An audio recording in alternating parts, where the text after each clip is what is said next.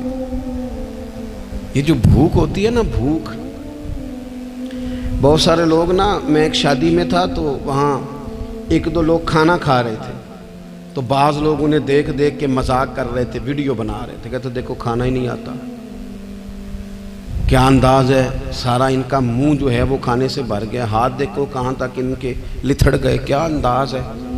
تو میں نے کہا تم ان کے کپڑے بھی تو دیکھو نا، انداز، بیٹھنا اٹھنا، کپڑے پہننا، یہ غریبی کا پتہ دیتے ہیں.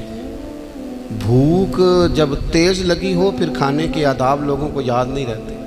غربت نے میرے بچوں کو تہذیب سکھا دی، اب وہ سہمے ہوئے رہتے ہیں، شرارت نہیں کرتے.